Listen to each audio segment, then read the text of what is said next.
MK Ultra, the CIA's real mind control program. You were never meant to know. Imagine waking up strapped to a hospital bed, fluorescent lights glaring down at you, your body numb, your memory fragmented. You hear voices distorted and echoing, speaking in calm tones as your vision blurs. You don't remember how you got there. You don't know your name. And yet men in white coats are asking you questions about things you've never heard of. They call you by another name. They tell you things you've supposedly done. They inject something into your veins and the room starts to melt around you. You scream, but no one hears you because you're not a person to them. You're a test subject, a number, a tool. Welcome to Project MK Ultra, one of the most secretive, disturbing, and morally bankrupt programs in the history of the United States government. Initiated by the CIA in the early 1950s, MK Ultra was a top-secret mind control experiment that sought to manipulate human behavior through drugs, psychological torture, and various other unethical methods. For over 2 decades, this program operated in the shadows, with very little oversight, no accountability, and a disturbing disregard for basic human rights. At the heart of MK Ultra was a single, chilling idea. If you could control a person's mind, you could control the world. The CIA believed that communists in the Soviet Union, China, and North Korea had developed mind control techniques and that America was falling behind. So in the paranoid fog of the Cold War, they launched MK Ultra to close that imagined gap. What followed was an unprecedented descent into moral chaos. The project officially began in 1953, spearheaded by Sidney Gottlieb, a chemist with a taste for power and an utter disregard for ethics. Under his direction, the CIA partnered with dozens of universities, hospitals, prisons, and pharmaceutical companies across the United States and Canada. But these institutions often didn't know the true purpose of the research they were participating in. And more importantly, neither did the test subjects. People were dosed with LSD without their knowledge. Some were mental patients, others were prisoners, students, or even ordinary citizens. In one case, a CIA operative dosed an entire bar with LSD just to see what would happen. In another, a man was kept in a sensory deprivation chamber for weeks, bombarded with tape loops of disturbing messages, only to emerge a shell of his former self. There were even attempts to erase memories entirely and replace them with new ones, essentially rewriting a person's identity from scratch. These weren't isolated incidents. MK Ultra was made up of 149 subprojects, each exploring different facets of psychological manipulation. Subproject 68, for example, run by Dr. Ewan Cameron in Canada, involves psychic driving, a method of breaking down a patient's personality using drugs, electroshock, and long periods of sensory isolation. Cameron believed he could wipe the mind clean and rebuild it. Instead, he left patients traumatized, broken, and in some cases, permanently disabled. The funding for all this came from the American taxpayer, funneled through front organizations and laundered through academic grants. No one was supposed to know, but secrets, no matter how deeply buried, have a way of rising. In 1974, a journalist named Seymour Hersh published an article in the New York Times exposing the CIA's illegal surveillance of U.S. citizens and hinting at something darker. That led to the Church Committee hearings in 1975, and in 1977, a cache of documents accidentally escaped the CIA's purge, revealing the scope of MK Ultra. The public was horrified. Senators were shocked. But the agency, for the most part, denied any wrongdoing. They claimed the program had ended. They insisted it was a failure. They said it had been shut down in 1973, and that no lasting harm had been done. But to this day, survivors tell different stories. Stories of lives shattered, memories stolen, and minds never quite put back together. This is only the beginning of what MK Ultra truly was, a government-run horror show, a cautionary tale of what happens when power goes unchecked, and a reminder that sometimes the scariest conspiracies are the ones that actually happen. What made MK Ultra so terrifying wasn't just its scale, it was the silence surrounding it. It was the systematized deception that allowed atrocities to continue for decades without oversight. While some rogue agents acted with cruelty, this was not a case of isolated behavior. It was institutional. The CIA didn't just experiment on enemies. They experimented on their own citizens, on prisoners, on mental health patients, on anyone they thought could be useful, disposable, or invisible. And they did it with surgical precision, hiding behind walls of bureaucracy and red tape. One of the most disturbing programs under the MK Ultra umbrella was Operation Midnight Climax. The CIA set up a series of safe houses in cities like San Francisco and New York. In these locations, they hired sex workers to lure unsuspecting men into rooms rigged with hidden cameras and two-way mirrors. Once inside, the men were unknowingly dosed with LSD and observed by CIA operatives hidden behind the glass. The agents weren't just gathering intelligence. They were studying how the mind unraveled under the influence of drugs and manipulation. Some sessions turned into sadistic displays of power. The victims, disoriented and chemically compromised, had no idea they were part of a government-sponsored psychological experiment. Some never recovered. And then there's the story of Frank Olson, a U.S. Army biochemist who worked with the CIA on classified biological weapons research. Olson began having doubts about the ethics of his work. In 1953, during a CIA retreat, he was secretly dosed with LSD without his knowledge. Over the following days, his mental state deteriorated. He became paranoid, distressed, and reportedly wanted to resign. A week later, he plunged to his death from a 13th-floor hotel window in New York City. The official story was suicide, but decades later, further investigations and a second autopsy suggested foul play, specifically that he may have been thrown. His family has since fought tirelessly to uncover the truth, believing he was silenced to protect the secrets he no longer wanted to keep. These aren't the only casualties. The human toll of MK Ultra includes countless unnamed victims, people who were admitted to psychiatric hospitals and left broken, stripped of identity, trust, and reality. In Atlanta, prisoners were offered early parole in exchange for participation in drug trials, only to be subjected to high doses of psychoactive substances that left many psychologically ruined. In Montreal, Canadian citizens were subjected to de-patterning techniques by Dr. Ewan Cameron, funded by the CIA, causing long-term memory loss and mental breakdowns. Even within the CIA, not everyone was comfortable with what was happening. Some agents kept personal logs of their discomfort.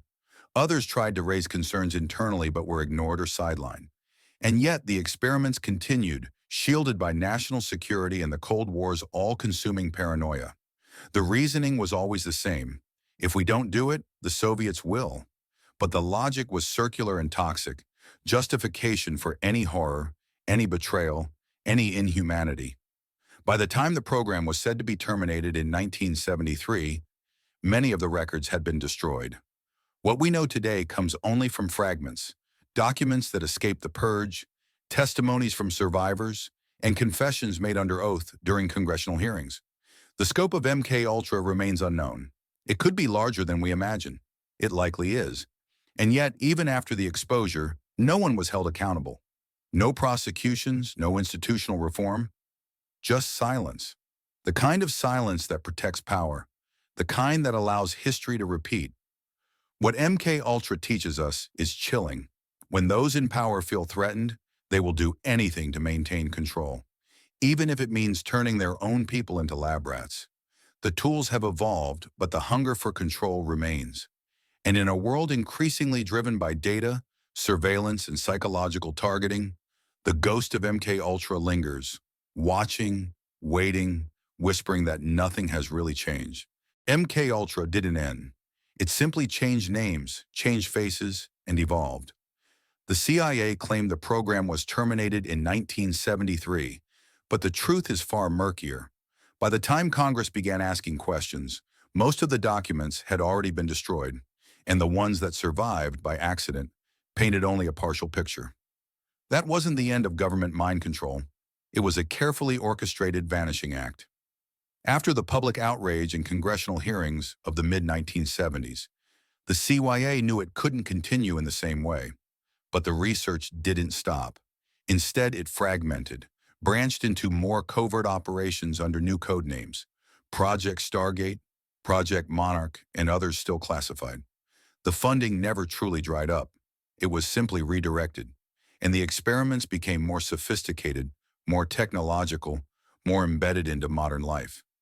Consider the rise of psychological warfare.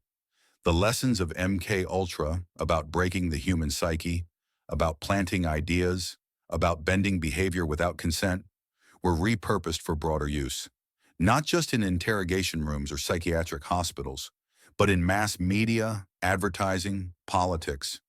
What started as experiments in LSD and isolation chambers morphed into strategies for influencing entire populations. If you could control one person's mind with drugs, what could you do with television? With radio? With carefully curated news cycles? With targeted psychological narratives?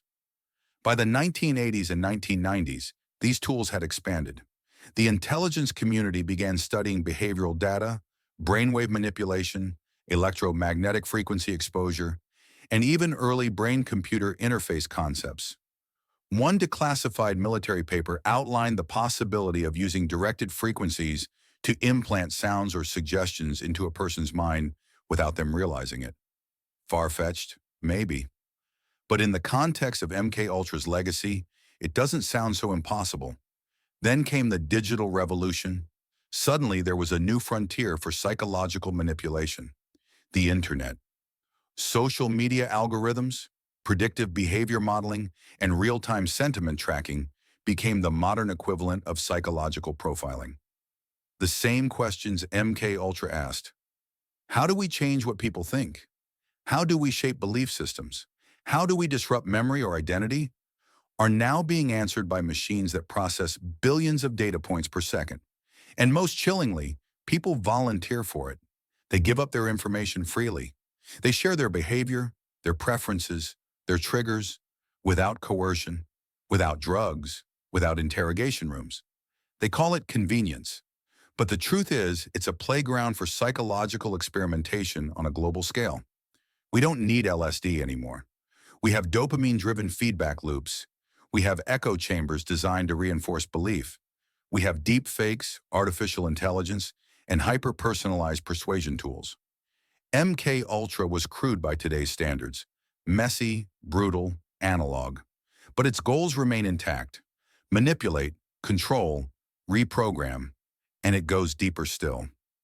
Former intelligence insiders have suggested that certain behavioral experiments continued well into the 2000s. Unusual psychological conditioning programs in military settings, covert trials involving non-lethal weapons, unexplained cases of people experiencing memory blackouts, altered perception, or dissociative events after supposed government contact.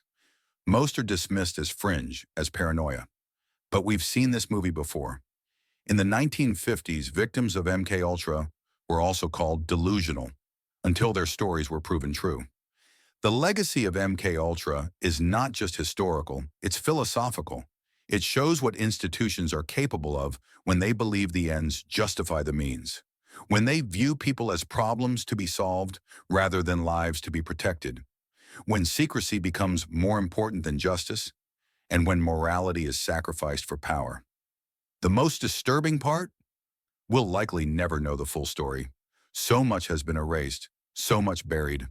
But the scars remain in survivors, in families, in a culture that still struggles with trust, with reality, with control. MK Ultra is not just a program. It's a warning etched into the foundations of modern psychological power. It tells us that freedom of thought is fragile, that identity can be rewritten, and that sometimes the most dangerous weapon isn't a bomb or a bullet, it's belief. In the end, MK Ultra isn't just a program hidden in the shadows of history, it's a mirror, one that forces us to confront uncomfortable truths about the systems we trust, the leaders we follow, and the world we think we understand. It started with syringes and electroshock, with whispered commands behind one-way glass. But it became something far more insidious, a blueprint for controlling perception itself. Imagine this. You scroll through your feed. You see articles, videos, trending topics. You think you're choosing what to believe. But what if you're not? What if your thoughts are already being guided? What if your emotional reactions, your fears, your loyalties, are being pushed and pulled by invisible strings? That's the new frontier. Not drugs, not torture, but influence, curated at scale.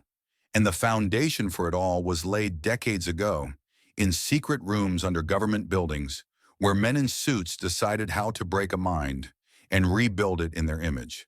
Today, we live in a world where information is weaponized, where outrage is engineered, where distraction is the most powerful tool of control.